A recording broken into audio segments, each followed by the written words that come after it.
जय श्री राधे कृष्णा। लक्ष्मी नारायण भगवान की जय। ओम नमो भगवते वासुदेवाय नमः।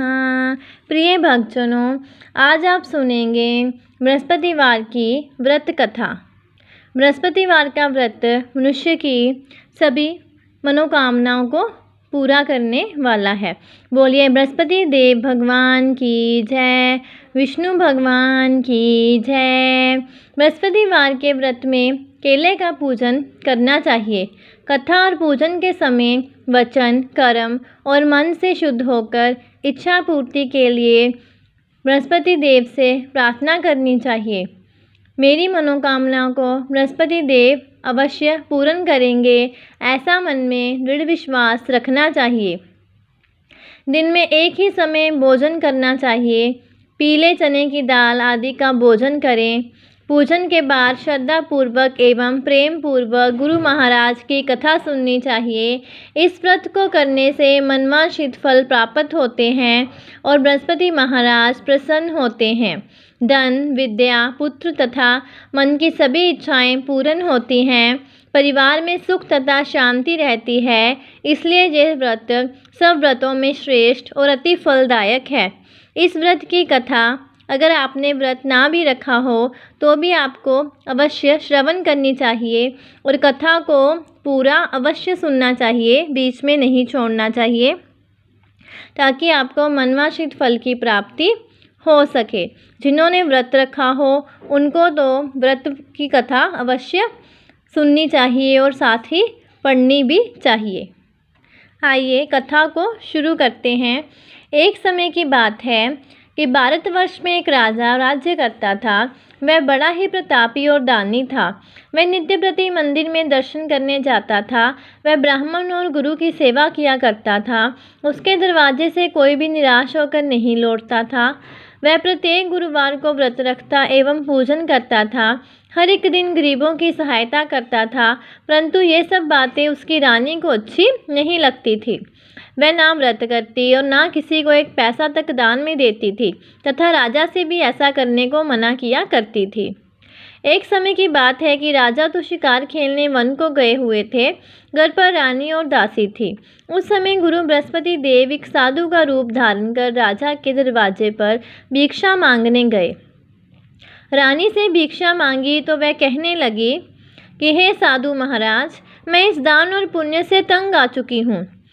मेरे से तो घर का ही कार्य समाप्त नहीं होता। इस कार्य के लिए तो मेरे पति देव ही बहुत हैं। अब आप इस प्रकार की कृपा करें कि वह सब धन नष्ट हो जावे तथा मैं आराम से रह सकूं। साधु बोले, हे देवी, तुम तो बड़ी विचित्र हो।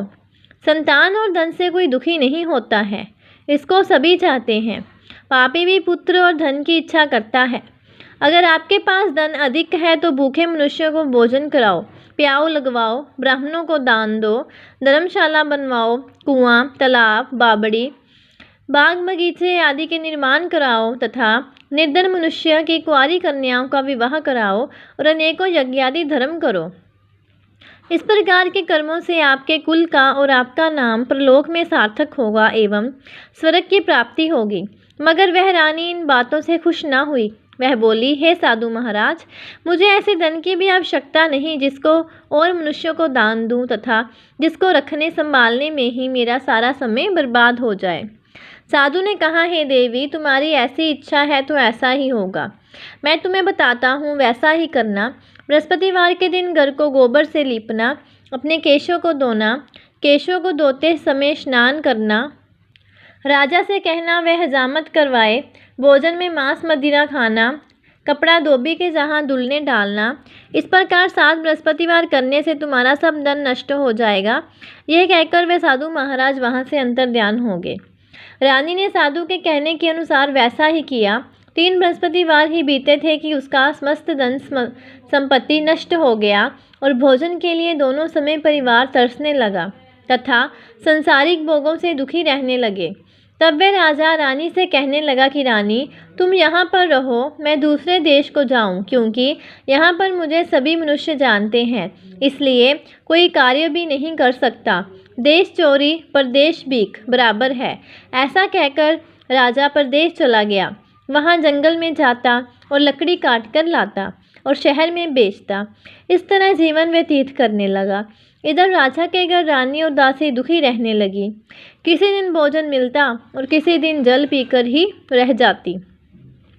एक समय रानी और दासी को 7 दिन बिना भोजन के व्यतीत हो गए तो रानी ने अपनी दासी से कहा, हे दासी, यहाँ पास ही के नगर में मेरी बहन रहती है, वह बड़ी धनवान है। तो उसके पास जा और वहाँ से 5 सेर बेजर मांग कर ले आ, जिसे कुछ समय के लिए गुजारा हो जाएगा। इस प्रकार रानी की आज्ञा मानकर दासी रानी की बहन के पास गई तो रानी की बहन उस समय पूजन कर रही थी, क्योंकि उस रोज़ बृहस्पतिवार का दिन था।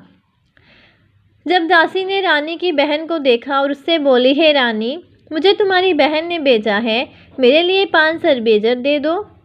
इस प्रकार दासी ने अनेक बार कहा, परंतु रानी ने कुछ उत्तर नहीं दिया, क्योंकि वह उस समय बृहस्पतिवार की व्रत कथा सुन रही थी।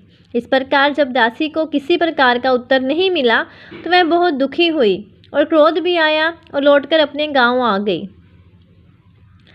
रानी से बोली, हे रानी, आपकी बहन बहुत ही धनी स्त्री है। वह छोटे लोगों से बात भी नहीं करती, क्योंकि मैंने उनसे कहा तो उसने कोई उत्तर नहीं दिया। मैं वापस चली आई। रानी बोली, हे दासी, इसमें उसका कोई दोष नहीं है। जब बुरे दिन आते हैं तब कोई सहारा नहीं देता। अच्छे बुरे का पता विपत्ति में ही लगता है। जो ईश्वर की इच्छा होगी वही होगा। वह सब हमारे भाग्य का दोष है। उधर उस रानी ने देखा कि मेरी बहन की दासी आई थी, परंतु मैं उससे नहीं बोली। इससे मैं बहुत दुखी हुई होगी। ये सोच कथा को सुन और विष्णु भगवान का पूजन समाप्त कर वह रानी अपनी बहन के घर चली गई और जाकर अपनी बहन से कहने लगी कि हे बहन, मैं बृहस्पतिवार का व्रत कर रही थी। तुम्हारी दासी गई, परंतु जब तक कथा होती है तब तक ना उठते हैं और ना बोलते हैं, इसलिए मैं ना बोली। कहो दासी क्यों गई थी? रानी बोली, बहन, हमारे अनाज नहीं था। वैसे तुमसे कोई बात छिपी नहीं है, इस कारण मैंने दासी को तुम्हारे पास 5 सेर बेजर लेने के लिए भेजा था। रानी बोली, बहन देखो, बृहस्पति भगवान सबका मनोकामना पूर्ण करते हैं। देखो, शायद तुम्हारे घर में अनाज रखा हो। इस प्रकार का वचन जब रानी ने सुना तो घर के अंदर गई और वहाँ उसे एक गड़ा बेजर का बरा मिला। तब तो वह रानी और बांदी को बहुत खुशी हुई और दासी कहने लगी, हे रानी देखो, वैसे हमको जब नहीं मिलता तो हम रोज़ ही व्रत करते हैं। अगर इनसे व्रत की विधि और कथा पूछ ली जावे तो उसे हम भी किया करेंगे। तब उस रानी ने अपनी बहन से पूछा कि हे बहन, बृहस्पतिवार के व्रत में चना की दाल मुनक्का से विष्णु भगवान का केले की जड़ में पूजन करें तथा दीपक जलावे, पीला भोजन करें तथा कहानी सुने। इस प्रकार करने से गुरु भगवान प्रसन्न होते हैं, अन्न पुत्र धन देते हैं, मनोकामना पूर्ण करते हैं। इस प्रकार रानी और दासी दोनों ने निश्चय किया कि बृहस्पति भगवान का पूजन जरूर करेंगे। 7 रोज बाद जब बृहस्पतिवार आया तो इन्होंने व्रत रखा। गुड़साल में जाकर चना गुड़ बीन लाई तथा उसके दाल से केले की जड़ का तथा विष्णु भगवान का पूजन किया। अब भोजन पीला कहाँ से आवे? बेचारी बड़ी दुखी हुई, परंतु उन्होंने व्रत किया था, इस कारण गुरु भगवान प्रसन्न थे। 2 थालों में सुंदर पीला भोजन लेकर आए और दासी को देकर बोले, हे दासी, यह तुम्हारे और रानी के लिए भोजन है, तुम दोनों करना। दासी भोजन पाकर बड़ी प्रसन्न हुई और रानी से बोली, चलो रानी जी, भोजन कर लो। रानी को इस विषय में कुछ पता नहीं था, इसलिए वह दासी से बोली, तुम ही भोजन करो, क्योंकि तू हमारी व्यर्थ में हंसी उड़ाती है। दासी बोली, एक महात्मा भोजन दे गया है। रानी कहने लगी, वह भोजन तेरे ही लिए दे गया है, तू ही भोजन कर। दासी ने कहा, वह महात्मा हम दोनों को 2 थालों में भोजन दे गया है, इसलिए हम और तुम दोनों ही साथ साथ भोजन करेंगे। इस प्रकार रानी और बांदी दोनों ने गुरु भगवान को नमस्कार कर भोजन प्रारंभ किया तथा अब वह प्रत्येक बृहस्पतिवार को गुरु भगवान का व्रत और विष्णु भगवान का पूजन करने लगी। बृहस्पति भगवान की कृपा से रानी और दासी के पास धन हो गया। रानी फिर उसी प्रकार से आलस्य करने लगी। तब दासी बोली, देखो रानी, तुम पहले इस प्रकार आलस्य करती थी, तुम्हें धन के रखने में कष्ट होता था, इसी कारण सभी धन नष्ट हो गया। अब गुरु भगवान की कृपा से धन मिला है तो फिर तुम्हें आलस्य होता है। बड़ी मुसीबतों के बाद हमने ये धन पाया है, इसलिए हमें दान पुण्य करना चाहिए तथा भूखे मनुष्य को भोजन कराओ, प्याऊ लगवाओ, ब्राह्मणों को दान दो, कुआं, तालाब, बावड़ी आदि का निर्माण करो, मंदिर, पाठशाला बनवाकर दान दो, कुंवारी कन्याओं का विवाह करवाओ, धन को शुभ कार्यों में खर्च करो, जिससे तुम्हारे कुल का यश बढ़े तथा स्वर्ग प्राप्त हो और पितृ प्रसन्न हो में। तब रानी ने इसी प्रकार के कर्म करने प्रारंभ किए तो काफ़ी यश फैलने लगा। एक दिन रानी और दासी विचार करने लगी, ना जाने राजा किस दशा में होंगे, उनकी कोई खोज खबर नहीं है। गुरु भगवान से उन्होंने प्रार्थना की और भगवान ने रात्रि में राजा को स्वप्न में कहा, हे राजा उठ, तेरी रानी तुझको याद करती है, अपने देश को चला जा। राजा प्रातःकाल उठा और विचार करने लगा, स्त्री जाति खाने और पहनने की ही साथी होती है, पर भगवान की आज्ञा मानकर वे अपने नगर के लिए चलने को तैयार हुआ। इससे पूर्व जब राजा परदेश चला गया था तो परदेश में दुखी रहने लगा। प्रतिदिन जंगल में से लकड़ी बीन कर लाता और उन्हें शहर में बेचकर अपने दुखी जीवन को बड़ी कठिनता से व्यतीत करता था। एक दिन राजा दुखी हो अपनी पुरानी बातों को याद करके रोने लगा। तब उस जंगल में बृहस्पति देव एक साधु का रूप धारण कर आए और राजा के पास आकर बोले, हे लक्कड़हारे, तुम इस सुनसान जंगल में किस चिंता में बैठे हो, मुझको बतलाओ। ये सुन राजा के नेत्रों में जल भर आया और साधु को वंदना कर बोला, हे प्रभु, आप सब कुछ जानने वाले हो। इतना कहकर साधु को अपनी संपूर्ण कहानी सुना दी। महात्मा दयालु होते हैं। वह राजा से बोला, हे राजा, तुम्हारी स्त्री ने बृहस्पति देव का अपराध किया था, जिस कारण तुम्हारी ये दशा हुई।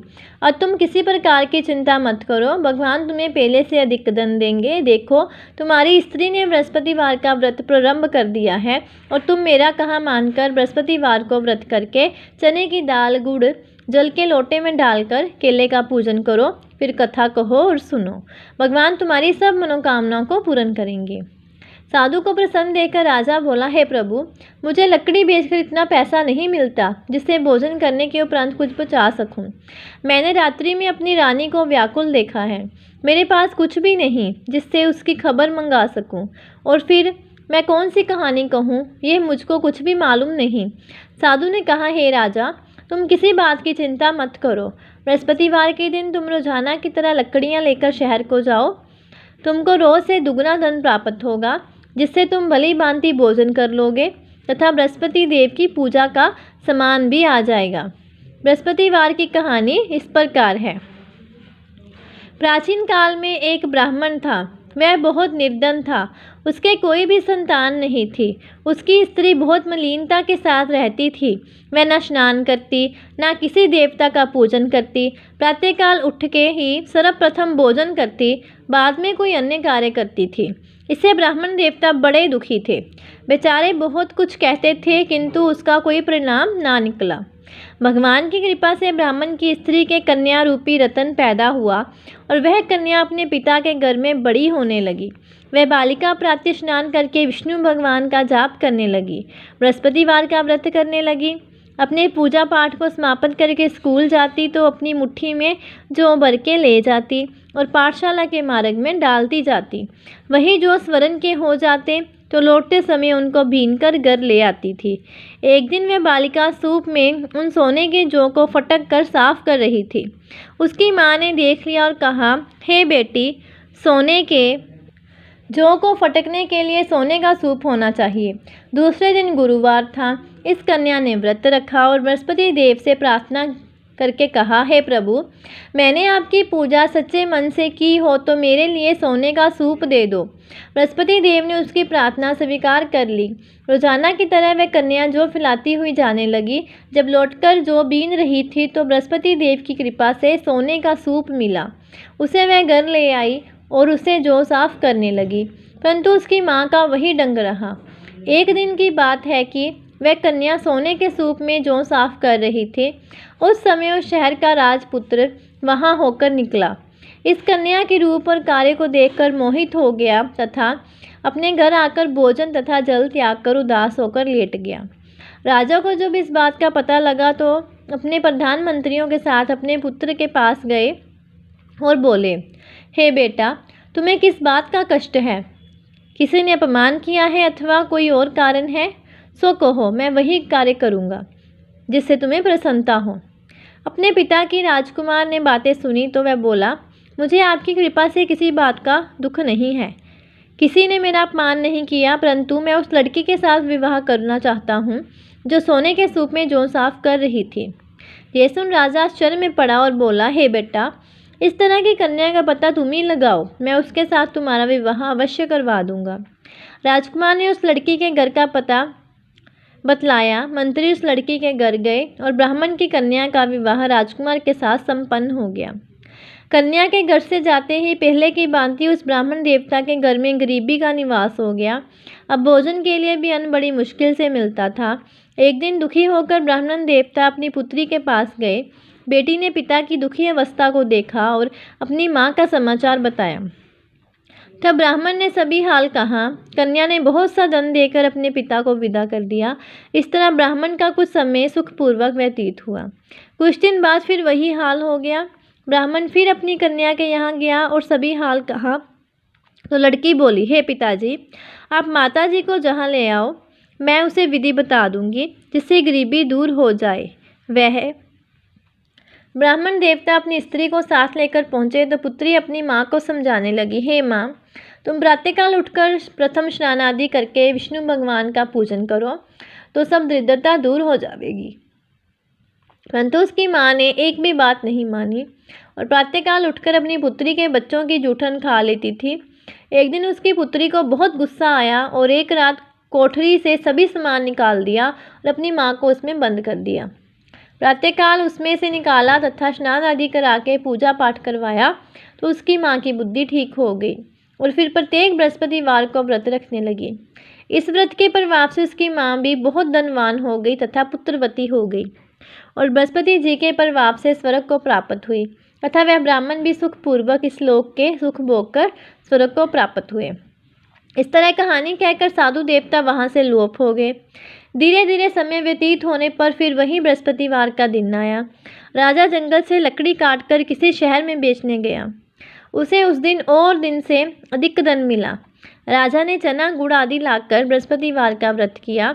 उस दिन से उसके सभी क्लेश दूर हुए, परंतु जब दोबारा गुरुवार का दिन आया तो बृहस्पतिवार का व्रत करना भूल गया। इस कारण बृहस्पति भगवान नाराज हो गए। उस दिन उस नगर के राजा ने विशाल यज्ञ का आयोजन किया तथा शहर में ये घोषणा करा दी कि कोई भी मनुष्य अपने घर भोजन ना बनावे तथा आग भी ना जलावे। समस्त लोग मेरे जहाँ भोजन करने आवें। इस आज्ञा को जो ना मानेगा उसके लिए फांसी की सज़ा दी जाएगी। इस तरह की घोषणा संपूर्ण नगर में करवा दी गई।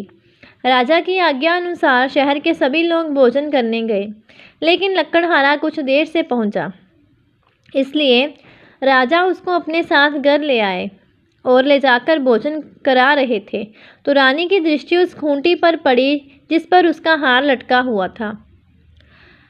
वहाँ पर हार दिखाई नहीं दे रहा था। रानी ने निश्चय किया कि मेरा हार इस मनुष्य ने चुरा लिया है। उसी समय पुलिस बुलवाकर उसको जेल खाने में डलवा दिया। जब राजा जेल खाने में गया तो बहुत दुखी होकर विचार करने लगा कि ना जाने कौन से पूर्व जन्म के कर्म से मेरे लिए दुख प्राप्त हुआ है, और उसी साधु को याद करने लगा जो जंगल में मिला था। उसी समय तत्काल बृहस्पति देव साधु के रूप में प्रकट हो गए और उसकी दशा को देखकर कहने लगे, अरे मूर्ख, तूने बृहस्पति देवता की कथा नहीं की, इसी कारण तुम्हें दुख प्राप्त हुआ है। अब चिंता मत कर, बृहस्पतिवार के दिन जेल खाने के दरवाजे पर 4 पैसे पड़े मिलेंगे, उनसे तू बृहस्पति देव की पूजा करना, तेरे सभी कष्ट दूर हो जाएंगे। बृहस्पतिवार के रोज उसे 4 पैसे मिले। राजा ने कथा कही। उस रात्रि को बृहस्पति देव उस नगर के राजा को स्वप्न में कहा, हे राजा, तुमने जिस आदमी को जेल खाने में बंद कर दिया है वह निर्दोष है, वह राजा है, उसे छोड़ देना। रानी का हार उसी खूंटी पर लटका हुआ है। अगर तू ऐसा नहीं करेगा तो मैं तेरे राज्य को नष्ट कर दूंगा। इस तरह के रात्रि स्वप्न को देख राजा प्रातःकाल उठा और खूंटी पर हाथ टंगा देखकर लकड़हारे को बुलाकर क्षमा मांगी। तथा राजा को योग्य सुंदर वस्त्र आभूषण देकर विदा किया। गुरुदेव की आज्ञा अनुसार राजा अपने नगर को चल दिया। राजा जब नगर के निकट पहुंचा तो उसे बड़ा ही आश्चर्य हुआ। नगर में पहले से अधिक बाग, तालाब और कुएं तथा बहुत सी धर्मशाला, मंदिर आदि बने हुए थे। राजा ने पूछा कि ये किसका बाग है और धर्मशाला है। तब नगर के सब लोग कहने लगे कि ये सब रानी और बांदी के हैं। तो राजा को आश्चर्य हुआ और गुस्सा भी आया। जब रानी ने यह खबर सुनी कि राजा आ रहे हैं तो उसने बांदी से कहा कि हे दासी, देख राजा हमको कितनी बुरी हालत में छोड़ के गए थे। वे हमारी ऐसी हालत देखकर लौट ना जाए, इसलिए तू दरवाजे पर खड़ी हो जा। आज्ञा अनुसार दासी दरवाजे पर खड़ी हो गई और राजा आए तो उन्हें अपने साथ ले आई। तब राजा ने क्रोध करके अपनी तलवार निकाली और पूछने लगा, यह बताओ कि यह धन तुम्हें कैसे प्राप्त हुआ। तब उन्होंने कहा, हमें ये सब धन बृहस्पति देव के इस व्रत के प्रभाव से प्राप्त हुआ। राजा ने निश्चय किया कि 7 रोज बाद तो सभी बृहस्पति देव का पूजन करते हैं, परंतु मैं रोजाना दिन में 3 बार कहानी कहा करूँगा तथा रोज व्रत किया करूँगा।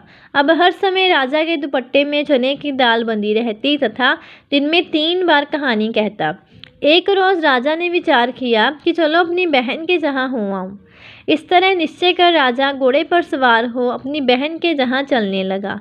मार्ग में उसने देखा कि कुछ आदमी एक मुर्दे को लिए जा रहे हैं। उन्हें रोक राजा कहने लगा, अरे भाइयों, मेरी बृहस्पति की कथा सुन लो। वे बोले, लो हमारा तो आदमी मर गया है, इसको अपनी कथा की पड़ी है। परंतु कुछ आदमी बोले, अच्छा कहो, हम तुम्हारी कथा भी सुनेंगे। राजा ने ढाल निकाली और जब कथा आदि हुई तो मुर्दा हिलने लगा और जब कथा समाप्त हो गई तो राम राम कह के वह मनुष्य खड़ा हो गया। आगे मार्ग में उसे एक किसान खेत में हल चलाता मिला। राजा ने उसे देखा और उससे बोला, अरे भाई, तुम मेरी बृहस्पतिवार की कथा सुन लो। किसान बोला, जब तक मैं तेरी कथा सुनूंगा तब तक 4 खरैयाँ जोत लूँगा। जा अपनी कथा किसी और को सुनाना। इस तरह राजा आगे चलने लगा। राजा के हटते ही बैल पछाड़ खाकर गिर गए तथा उसके पेट में बहुत जोर से दर्द होने लगा। उस समय उसकी माँ रोटी लेकर आई। उसने जब ये सब देखा तो अपने पुत्र से सब हाल पूछा और बेटे ने सब हाल कह दिया। तो बुढ़िया दौड़ी दौड़ी उस घुड़सवार के पास गई और उससे बोली, मैं तेरी कथा सुनूंगी, तो अपनी कथा मेरे खेत पर ही चलकर कहना। राजा ने बुढ़िया के खेत पर जाकर कथा कही, जिसके सुनते ही बैल खड़े हुए तथा किसान के पेट का दर्द बंद हो गया। राजा अपनी बहन के घर पहुंच गया। बहन ने बाई को खूब मेहमानी की। दूसरे रोज़ प्रातःकाल राजा जगा तो वह देखने लगा कि सब लोग भोजन कर रहे हैं। राजा ने अपनी बहन से कहा कि ऐसा कोई मनुष्य है जिसने भोजन नहीं किया हो, मेरी बृहस्पतिवार की कथा सुन ले। बहन बोली, हे भैया, यह देश ऐसा ही है, पहले जहाँ लोग भोजन करते हैं, बाद में अन्य काम करते हैं। अगर कोई पड़ोस में हो तो देख कर आती हूँ। वैसा कहकर देखने चली, परंतु उसे कोई भी ऐसा व्यक्ति नहीं मिला जिसने भोजन ना किया हो। अतः वह कुम्हार के घर गई, जिसका लड़का बीमार था। उसे मालूम हुआ कि उनके यहाँ 3 रोज से किसी ने भोजन नहीं किया है। रानी ने अपने भाई की कथा सुनने के लिए कुम्हार से कहा। वह तैयार हो गया। राजा ने जाकर बृहस्पतिवार की कथा कही, जिसको सुनकर उसका लड़का ठीक हो गया। अब तो राजा की प्रशंसा होने लगी। एक दिन राजा ने अपनी बहन से कहा कि हे बहन, हम अपने घर को जाएंगे, तुम भी तैयार हो जाओ। राजा की बहन अपनी सास से कही। सास बोली, हाँ चली जा, परंतु अपने लड़के को मत ले जाना, क्योंकि तेरे भाई की कोई औलाद नहीं है। बहन ने अपने भैया से कहा, हे भैया, मैं तो चलूँगी, कोई बालक नहीं जाएगा। राजा बोला, जब कोई बालक नहीं चलेगा तब तुम ही क्या करोगी। बड़े दुखी मन से राजा अपने नगर को लौट आया। राजा ने अपनी रानी से कहा, हम निर्वंशी राजा हैं, हमारा मुंह देखने का धर्म नहीं है और कुछ भोजन आदि नहीं किया। रानी बोली, हे प्रभु, बृहस्पति देव ने हमें सब कुछ दिया है, हमें औलाद अवश्य देंगे। उसी रात को बृहस्पति देव ने राजा को सपन में कहा, हे राजा, उठ, सभी सोच को त्याग दे, तेरी रानी गर्भवती है। राजा को ये बात सुनकर बड़ी खुशी हुई। 9वें महीने में उसके गर्भ में एक सुंदर पुत्र पैदा हुआ। तब राजा बोला, हे रानी, स्त्री बिना भोजन के रह सकती है, बिना कहे नहीं रह सकती। जब मेरी बहन आवे तुम उससे कुछ कहना मत। रानी ने सुनकर हाँ कर दिया। जब राजा की बहन ने ये शुभ समाचार सुना तो वह बहुत खुश हुई तथा बधाई लेकर अपने भाई के यहाँ आई। तभी रानी ने कहा, घोड़ा चढ़कर तो नहीं आई, गधा चढ़ी आई। राजा की बहन बोली, भाई मैं इस प्रकार ना कहती तो तुम्हें औलाद कैसे मिलती। बृहस्पति देव ऐसे ही हैं, जैसी जिसके मन में कामनाएं हैं सभी को पूर्ण करते हैं। जो सद्भावना पूर्वक बृहस्पतिवार का व्रत करता है एवं कथा पढ़ता है अथवा सुनता है और दूसरों को सुनाता है, बृहस्पति देव उसकी सभी मनोकामनाओं को पूर्ण करते हैं। भगवान बृहस्पति देव उनकी सदैव रक्षा करते हैं। संसार में सद्भावना से भगवान जी की पूजन व्रत सच्चे हृदय से करते हैं तो उनकी सभी मनोकामनाएं पूर्ण करते हैं। जैसे सच्ची भावना से रानी और राजा ने उनकी कथा का गुणगान किया तो उनकी सभी इच्छाएं बृहस्पति देव जी ने पूर्ण की। इसलिए सब कथा सुनने के बाद प्रसाद लेकर जाना चाहिए। हृदय से उनका मनन करते हुए जयकारा बोलना चाहिए। बोलिए बृहस्पति भगवान की जय, विष्णु भगवान की जय। अब सुनते हैं विष्णु जी की आरती। ओम जय जगदीश हरे, स्वामी जय जगदीश हरे। भक्त जनों के संकट क्षण में दूर करे। ओम जय जगदीश हरे। जो ध्यावे फल पावे, दुख विन से मन का। सुख संपत्ति घरे आवे, कष्ट मिटे तन का। ओम जय जगदीश हरे। मात पिता तुम मेरे, शरण गहूँ मैं किसकी। स्वामी शरण गहूँ मैं किसकी। तुम बिन और न दूजा, आस करूं जिसकी। ओम जय जगदीश हरे। तुम पूर्ण परमात्मा, तुम्हें अंतर्यामी। स्वामी तुम्हें अंतर्यामी। पार ब्रह्म परमेश्वर, तुम सबके स्वामी। ओम जय जगदीश हरे। तुम करुणा के सागर, तुम पालन करता। स्वामी तुम पालन करता। मैं मूर्ख खल कामी, कृपा करो भरता। ओम जय जगदीश हरे। तुम हो एक गोचर, सबके प्राणपति। स्वामी सबके प्राणपति। किस विधि मिले दया में, तुमको मैं कुमति। ओम जय जगदीश हरे। दीन बंधु दुख हरता, तुम ठाकुर मेरे। स्वामी तुम ठाकुर मेरे। करुणा हस्त बढ़ाओ, द्वार पड़ा तेरे। ओम जय जगदीश हरे। विषय विकार मिटाओ, पाप हरो देवा। स्वामी पाप हरो देवा। श्रद्धा भक्ति बढ़ाओ, संतन की सेवा। ओम जय जगदीश हरे। तन मन धन सब कुछ है तेरा। स्वामी सब कुछ है तेरा। तेरा तुझको अर्पण, क्या लागे मेरा। ओम जय जगदीश हरे। श्याम सुंदर जी की आरती, जो कोई नर गावे। स्वामी जो कोई नर गावे। कहत शिवानंद स्वामी, कहत हरि हर स्वामी। मनवांछित फल पावे। ओम जय जगदीश हरे। स्वामी जय जगदीश हरे। भक्त जनों के संकट, दास जनों के संकट, क्षण में दूर करे।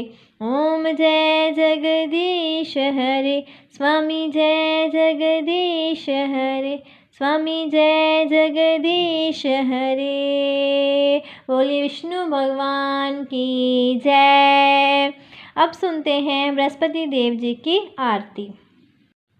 जय बृहस्पति देवा स्वामी जय बृहस्पति देवा, छिन्न छिन्न भोग लगाऊं फल मेवा। स्वामी जय बृहस्पति देवा, तुम पूरन परमात्मा। ओम जय बृहस्पति देवा स्वामी जय बृहस्पति देवा, छिन्न छिन्न भोग लगाऊं फल मेवा। स्वामी जय बृहस्पति देवा, तुम पूरन परमात्मा। तुम अंतर्यामी स्वामी तुम अंतर्यामी, जगत पिता जगदीश्वर तुम सबके स्वामी। ओम जय बृहस्पति देवा,